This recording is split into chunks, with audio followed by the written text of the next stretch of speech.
Hi students, I welcome to all of you to this session of polity. তো আমরা 45টা question last দুটো লেকচারে কিন্তু আমরা কমপ্লিট করেছি। তো এটা হচ্ছে লেকচার নাম্বার 9 সম্ভবত।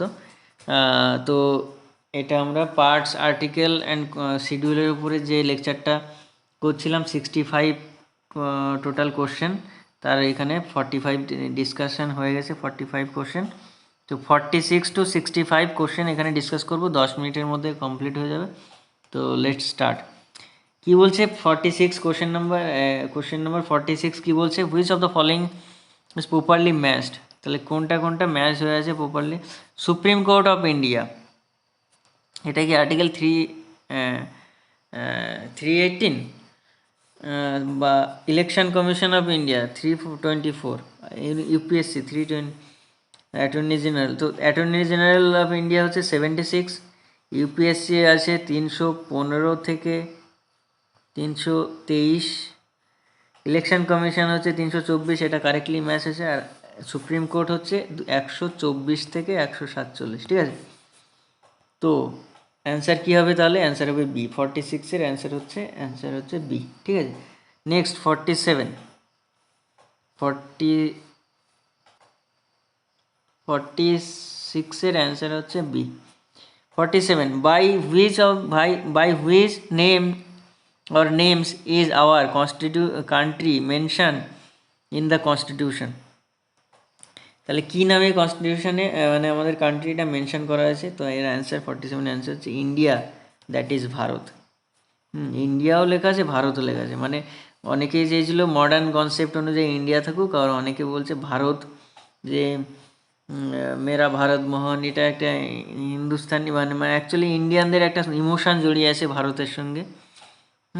তার জন্য কিন্তু এই দুটো নামই রেফার করা হয়েছে আমাদের কনস্টিটিউশন নির্মাতা ডক্টর বি আর আম্বেদকর দ্বারা।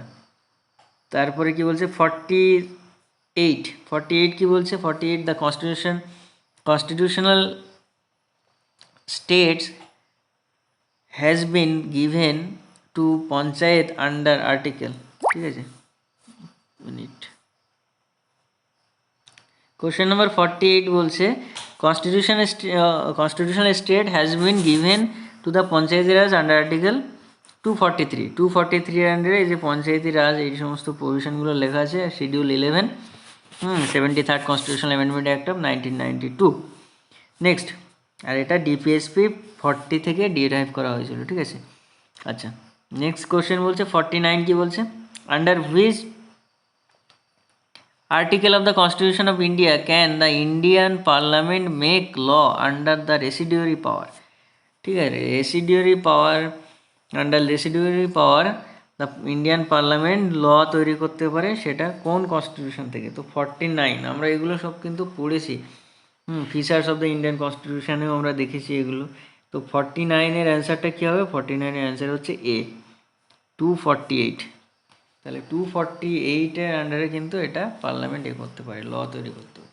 এরপরে নেক্সট কোশ্চেন দেখো, এই যে এখানে একটু বলে রাখা ভালো, এই যে 248 যেমন বললাম, 249 কি বলছে, 249 বলছে with the consent of the 2/3 majority Rajya Sabha can authorize parliament to make lodge on any subject any state subject article 249-এর এগেনস্টে বলছে।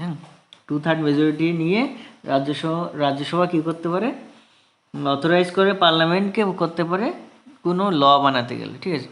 আর এটা হচ্ছে রেসিডুয়ারি পাওয়ার, যেটা বলছে under residuary power parliament can make law under article 248, বোঝা গেল।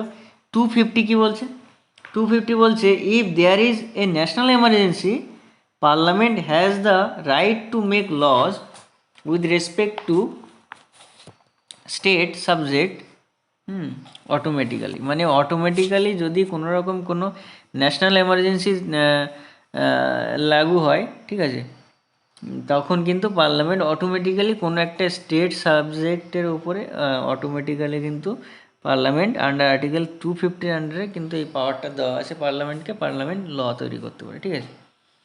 তো আশা করি পয়েন্টটা ক্লিয়ার হলো। এরপরে দেখো পরবর্তী পিএসসি 2000 সাথে কিন্তু এই কোশ্চেনগুলো এসছে। 50, কোশ্চেন নাম্বার 50 কি বলছে? The executive power of the state are vested in the governor under article, কোন আর্টিকেলে আন্ডারে executive power of the state এটা রাখা আছে? তো 50 যে আছে, 50 নাম্বার কোশ্চেনের অ্যান্সারটা হবে বি, 280। এই সরি, নট বি, এটা হচ্ছে, হ্যাঁ এটা তো অ্যাকচুয়ালি ফাইন্যান্সিয়াল, এটাও তো বি, মানে সরি এটা নয়, এটা হচ্ছে 154 এর 1, ঠিক আছে। তো 50-র অ্যান্সারটা হচ্ছে বি, 154 1। তো executive power of the state are vested in the governor under article 154 clause 1।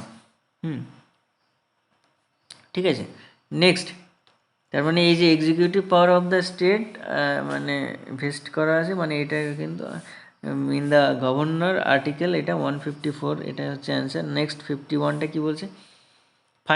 Finance commission is constituted under article 280। তোমরা জানো 280 আন্ডারে কী করা আছে? ফাইন্যান্স কমিশন বলা আছে। তো এই যে আমাদের এখন 15 ফাইন্যান্স কমিশন কী আছে? এন.কে. সিং, যে 2020 থেকে 2025 পর্যন্ত যে ফাইন্যান্স, আর 14 ফাইন্যান্স কমিশন কে ছিল হচ্ছে ওয়াই.ভি. রেড্ডি, ঠিক আছে। নেক্সট দেখো, এই ওয়াই.ভি. রেড্ডি কোনো একটা সময় গভর্নর, রিজার্ভ ব্যাংকের গভর্নরও ছিল, ঠিক আছে। কত সালে তোমরা কমেন্ট বক্সে জানি। আচ্ছা নেক্সট হচ্ছে কোশ্চেন নাম্বার 52। তো 52 বলছে, which article of the constitution provides that it shall be the endeavour of every state to provide adequate facility for instruction in the mother tongue at the primary stage of education। তো 52 এর অ্যান্সারটা কী হবে? Under article 350A এখানে কিন্তু বলা আছে, article of the constitution provides it shall be the endeavor of every state to provide adequate facility and instruction in mother tongue at the primary stage of education। এটা ভাষার কিন্তু এই প্রভিশনটা দেওয়া আছে, মাদার ট্যাং, হ্যাঁ, মানে অ্যাডিকুয়েট ফেসিলিটি দিতে হবে তার নিজের মাতৃভাষায়, যাতে প্রাইমারি এডুকেশনটা, প্রাইমারি স্টেজে এডুকেশনটা পেতে পারে, ঠিক আছে। তাহলে 52 এর অ্যান্সার হচ্ছে সি, 350-এর এ। এই ল্যাঙ্গুয়েজটা কোথায় রাখা আছে, কত নম্বর শিডিউলে রাখা আছে, কমেন্ট বক্সে জানিও। Next 53, which of the following statement correctly describes the fourth schedule of the Constitution of India? তার fourth schedule of the constitution of India কোনটা ডিসক্রাইব করছে? তাহলে 53 তোমরা জানো, আমি শিডিউলগুলো ডিসকাস করেছিলাম লাস্ট লেকচারে, তোমরা যদি লাস্ট লেকচার দেখে থাকো তাহলে এটা অ্যান্সার করতে পারবে। 53 হচ্ছে অ্যান্সার হচ্ছে D, it allocates seat of the council, মানে রাজ্যসভায় যে সিটগুলো, এটা অ্যালোকেশনের কথাটা কিন্তু এখানে বলা আছে ফোর্থ শিডিউল। ফিফথ শিডিউল, 54 নম্বর কোশ্চেন কি বলছে? ম্যাচ দ্য ফলোয়িং, আর্টিকেল দেওয়া আছে, তার এগেনস্টে এইগুলো দেওয়া আছে, লিস্ট 1 আর লিস্ট 2। লিস্ট 2 হচ্ছে প্রভিশন আর লিস্ট 1 হচ্ছে তোমার আর্টিকেল। এবার এটা তাহলে 54টা দেখো কি বলছে। 54 বলছে article 54, election of the president of India. 55 75, appointment of the prime minister. 155, appointment of the governor of state। 164, appointment of the chief minister and council of minister of the state। ঠিক আছে। তো 54 এর অ্যান্সারটা কী হবে? অ্যান্সারটা 54 এর অ্যান্সার হচ্ছে এ। এখানে অ্যাকচুয়ালি তোমাকে লিখতে হবে যে, বলতে হবে যে select the correct answer using the code. এর কারেক্ট হচ্ছে এ, 54, election of the president of India. ঠিক আছে। তো চলো নেক্সট কোশ্চেন। তো আশা করি এটা দেখো কত, এটা কিন্তু ইউপিএসসি 2001-এ এসেছিলো, ঠিক আছে। তো এটা কিন্তু অ্যান্সারটা কী হবে, অ্যান্সারটা হবে তোমার এখানে দেখো 75 নম্বরটাও ঠিক আছে, 75 নম্বর 54 যেমন ঠিক আছে, 54 হচ্ছে election of the president of India, ঠিক আছে। 75 এটা হচ্ছে appointment of the prime minister, অবশ্য ঠিক আছে। আচ্ছা, আর আর্টিকেল 155 এটা appointment of the governor of the state, এটাও ঠিক আছে। আর 164 কী আছে, অ্যাপয়েন্টমেন্ট অফ চিফ মিনিস্টার, এটাও ঠিক আছে, ঠিক আছে, এটা তো দরকার নেই। তার মানে এটা যদি আমি ম্যাচ করি তাহলে A1 B2 C3 D4, ঠিক আছে।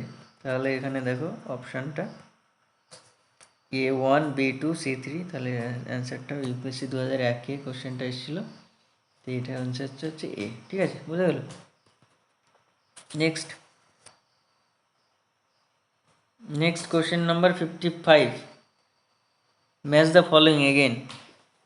তো এখানে তোমাকে আবার ম্যাচ করতে হবে। 55 কী বলছে, আর্টিকেল 16(2) কি বলছে, no person shall be discriminated against in the matter of public appointment on the ground of race, religion or caste.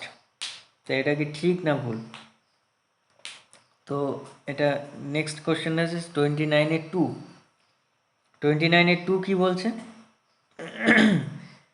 29(2) বলছে no citizen shall be denied admission into any educational institution maintained by the state or receiving state aid on ground of religion, race, caste, language or any of them, ঠিক আছে। Next কি বলছে, next article 31। তো 31 কি বলছে, 31 বলছে all minorities. তো actually এখানে দেখো 16(2) এটা হচ্ছে কারেক্ট স্টেটমেন্ট। এটা 19 এসে রাইট এগেনস্ট রিলিজিয়ান অ্যাফেয়ার্স, এগুলো কিন্তু এটাও ঠিক বলেছে। এরপরে 31 কি বলছে, all minorities whether based on religion or language shall have to establish and administer education institution of their choice, এটাও অবশ্য ঠিক। তার মানে A C হচ্ছে 3, A1 B2 C3 D হচ্ছে 31-এর 1, 31 clause 1, no person shall be deprived of his property save by authority of law। 30 D এর 4, তাহলে 55-এর অ্যান্সারটা হচ্ছে A1 B2 C3 B4। তো এই কোশ্চেনগুলো একটু টাফ একটু লাগবে জানি, কিন্তু এটা বারবার একটু প্র্যাকটিস করবে তাহলে এগুলো ঠিক হয়ে যাবে। ইউপিএসসি 2002-এ কিন্তু সেটা ইউপিএসসির কোশ্চেন, ঠিক আছে। নেক্সট দেখো, next 56 number question, the 9th schedule of the Indian constitution was added by, এই যে 9th শিডিউল যেটা বলছিলাম এটা অ্যাড করা হয়েছিল কবে, এটা কিন্তু ফার্স্ট কনস্টিটিউশন অ্যামেন্ডমেন্ট, এটা 1951-এ 1951-এ এই জমিন মানে জমির বিষয়ে কিন্তু এখানে কিন্তু ডিল করা আছে, ঠিক আছে। তো এটা হচ্ছে তোমার অ্যান্সার হবে এ। 57 কি বলছে, which one of the following article of the Indian constitution provides that it shall be the duty of the union to protect in every state against external aggression and internal disturbance। তো এটা কোন আর্টিকেলে বলা আছে, তো 57-এর অ্যান্সারটা হবে D 355। 355-এর আন্ডারে বলা আছে এটা duty of the union, duty of the union to protect every state against external aggression and internal disturbance, ঠিক আছে। ইউনিয়ন মানে ইন্ডিয়া প্রোটেক্ট করবে প্রত্যেকটা রাজ্যকে, ঠিক আছে, কোনো এক্সটার্নাল অ্যাগ্রেশন বা ইন্টারনাল ডিস্টারবেন্স যদি হয়, ঠিক আছে। ইউপিএসসি 2003-এর কোশ্চেন। দেখো এরপরে 58 question, which one of the following schedule of the Indian constitution list the name of state and specifies their territory. তো 58 এর অ্যান্সার হচ্ছে এ, ফার্স্ট শিডিউল। ফার্স্ট শিডিউলে কি বলছে, নেম অফ দ্য মানে নেম মানে দেশের, আমাদের রাজ্যের দেশের নাম টাম এই সমস্তগুলো name of the state and specifies the territory and state and its territory সম্বন্ধে বলা আছে ফার্স্ট শিডিউলে। ঠিক আছে, তো ফার্স্ট শিডিউলে স্টেট অ্যান্ড ইটস টেরিটরি সম্বন্ধে বলা আছে, তোমরা জানো, আমি লাস্ট ক্লাস ডিসকাস করেছিলাম।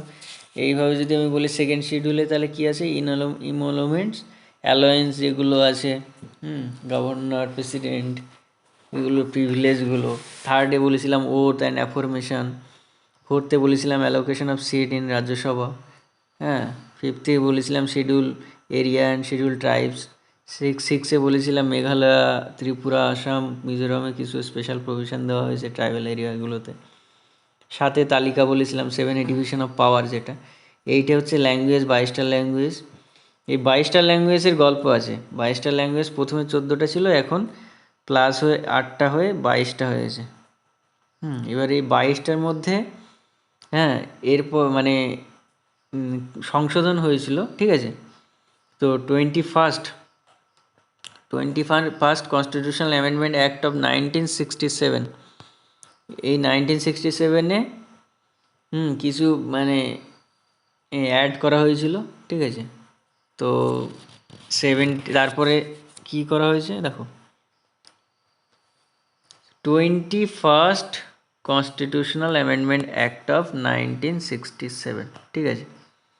এখানে কি কি অ্যাড করা হয়েছিল, যে মানে তোমার প্রথমে যেগুলো ছিল কনস্টিটিউশনে, সেগুলো হচ্ছে তোমার বাংলা ছিল, আসামি ছিল, আসামি, বেঙ্গলি, ডোগরি, গুজরাটি, হিন্দি, কানাড়া, কাশ্মীরি, কোঙ্কনি, মারাঠি, মৈথিলি, মালয়ালম, মণিপুরি, মারাঠি, নেপালি, উড়িয়া, পাঞ্জাবি, সংস্কৃত, সাঁওতালি, সিন্ধি, তামিল, তেলেগু অ্যান্ড উর্দু। এই সিন্ধি, এগুলো হচ্ছে এই টোটাল হচ্ছে এই 22টা, ঠিক আছে। এবার এই সিন্ধি এটা কিন্তু অ্যাড করা হয়েছে 21st constitutional amendment act of 1967, ঠিক আছে, বোঝা গেল। তাহলে সিন্ধি অ্যাড করা হয়েছিল কবে, 21st constitutional amendment act of 1967। তারপরে কি হয়েছে, কোঙ্কনি, মণিপুরি, নেপালি, এটা অ্যাড করা হয়েছে কবে, 71st constitutional amendment act of 1992। তোমরা জানো 73rd কনস্টিটিউশন হচ্ছে পঞ্চায়েতি রাজ, 1992। এখানে 71স্টে কী হয়েছে, অ্যাড করা হয়েছে কোঙ্কনি, মণিপুরি আর Nepali, 71st constitutional amendment act of 1992। এবারে 71st 71 প্লাস 21 কত হয়, 92। তাহলে 92nd constitution amendment act of 2003, 92nd constitutional amendment act of 2003, এখানে কি কি অ্যাড করা হয়েছিল, বোডো, ডোগরি, মৈথিলি, সাঁওতালি, ঠিক আছে। তাহলে বোডো, ডোগরি, মৈথিলি, সাঁওতালি লাস্ট অ্যাড করা হয়েছিল, ঠিক আছে, 92nd constitution amendment act of 2003। আর 71স্টে কী করা হয়েছিল, মণিপুরি, কোঙ্কনি, নেপালি। আর সিন্ধি অ্যাড করা হয়েছিল 21st constitution amendment act of 1967। এইভাবে কিন্তু 14 থেকে 22 হয়ে যায়, ঠিক আছে। তো আমি কোথায় ছিলাম, ও হ্যাঁ, তো ওই মানে অ্যাকচুয়ালি 8-এ হচ্ছে শিডিউল নাম্বার 8-এ হচ্ছে ল্যাঙ্গুয়েজ সম্বন্ধে বলেছে, 9-এ বলেছে অ্যাক্ট অ্যান্ড রেগুলেশন বলেছিলাম, হ্যাঁ। আর 10-এ বলা হয়েছে অ্যান্টি ডিফেকশন ল, 11-এ বলা হচ্ছে পাওয়ার মানে পঞ্চায়েতি রাজ, আর 12-এ হচ্ছে মিউনিসিপ্যালিটি। আচ্ছা চলো নেক্সট কোশ্চেন নাম্বার 59 বলছে, which one of the following article of the constitution of India says that the executive power of every state shall be so exercise as not to impede or prejudice the exercise of the executive power of union. তো এটা 59-এ, এটা actually কোন আর্টিকেলে বলা হয়েছে? তো 59-এর অ্যান্সারটা হবে এ, 215 নম্বর আর্টিকেলে কিন্তু এটা বলা হয়েছে, ঠিক আছে। নেক্সট আর্টিকেল 60 দেখো, 60 ম্যাচ দ্য ফলোয়িং এগেন। চলো কোথায় আছে ম্যাচ দ্য ফলোয়িং দেখা যাক। আর 5টা কোশ্চেন আছে। 60 দেখা যাক। আর্টিকেল 14 কি বলছে? Article 14, the state shall not deny to any person equality before law or the equal protection of the law within the territory of India. একদম কারেক্ট। তো আমরা যেটা করছি 60 নম্বরের প্রথম স্টেটমেন্ট, সেটা আমরা দেখতে পাচ্ছি কারেক্ট স্টেটমেন্ট। তার মানে এ হচ্ছে 1। দেখো এখানে A1 কোথায় আছে? A1 একটাই আছে, তার মানে অটোমেটিক এখানে তুমি টিক মারতে পারো, ঠিক আছে। এইভাবে এলিমিনেশন মেথড দিয়েও কিন্তু করা যায়। নেক্সট বি নাম্বার কি বলছে? Article 15, the state shall not discriminate against any citizen on ground only on religion, race, caste, sex, place of birth or any of them. অবশ্যই কারেক্ট, তাহলে B2। সি হচ্ছে there 16 বলছে there shall be equality of opportunity for all citizen in matter relating to employment, appointment to any office, মানে এই যে এমপ্লয়মেন্টের এগেনস্টে equality. 17 আনটাচেবিলিটির কথা বলা হয়েছে, তো অ্যান্সার হবে এ, ঠিক আছে। অ্যান্সার হবে এ, 1 2 3 4। নেক্সট 61 বলছে which article of the constitution of India says no child below the age of 14 years shall be employed to work in any factory or mines or engaged in any other hazardous employment. তো 61-এর অ্যান্সারটা কী হবে? 61-এর answer হচ্ছে এ। 61-এর answer হচ্ছে 24। 23 আর 24 জানো দুটো article আছে, right against exploitation. তো 61-এর answer হচ্ছে এ, 24। আচ্ছা 62 বলছে কনসিডার দ্য ফলোইং স্টেটমেন্ট।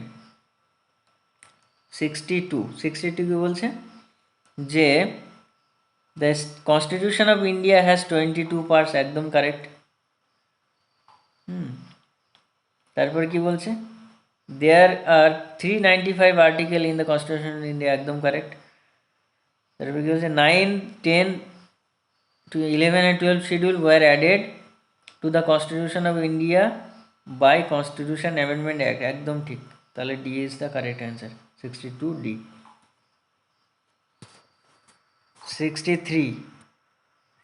63 বলছে under which one of the following Constitution Amendment Act 4 languages under the 8th schedule of the Constitution of India, thereby raising their number to 22, ঠিক আছে।